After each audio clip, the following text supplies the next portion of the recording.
दोस्तों आदाब अर्ज़ है, मैं नहीं समद खान हिंद वॉइस से आपसे मुखातिब हूँ।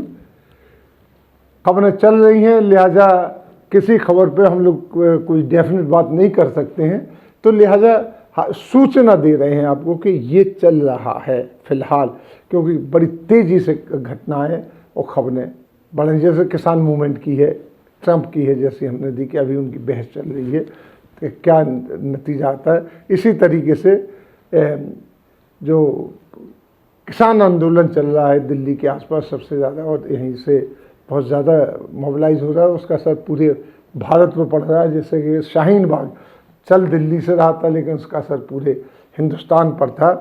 किसान संगठनों ने जब सुप्रीम कोर्ट के 3 बिल को स्टे पर स्वागत तो किया है, लेकिन वहीं उससे गठित कमेटी पर सरकार के समर्थक लोगों को बिठा देने से उन्होंने कहा कि हम इनके पास न मिलने जाएंगे न बात करेंगे, उसका बाइकआउट कर दिया है।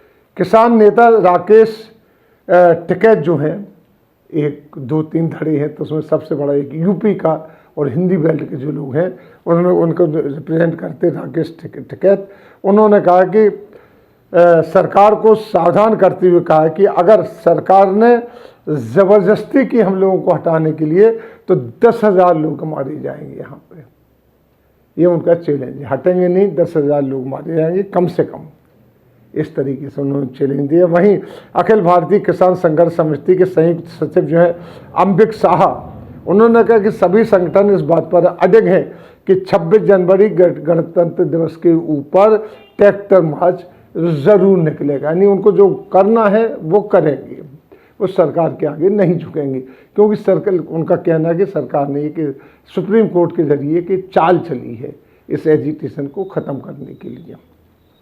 क्योंकि आप लोग अखबार में पढ़ रहे हो कि जो समिति बनाई उसमें ज़्यादातर वो लोग रखे हैं जो कि सरकार के बिलों का समर्थन कर रहे होते हैं।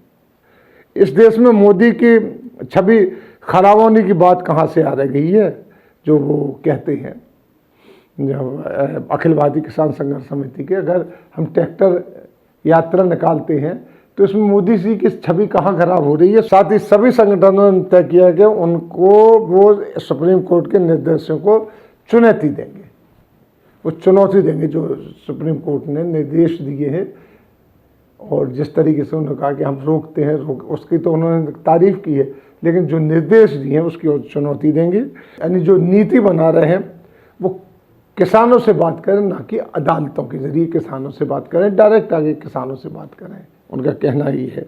किसानों से बात करने वाली कमेटी बनाने से पहले ये विवादों में घिरी हुई। जब अनाउंस की गई सुप्रीम कोर्ट से, उसके चंद घंटों बाद इनके सबके हिसाब किताब आ गए कि कितने पिट्ठ हुए सरकार के ये लोग, तो उसी वक्त किसानों ने कह दिया कि हम इनसे बात नहीं करेंगे।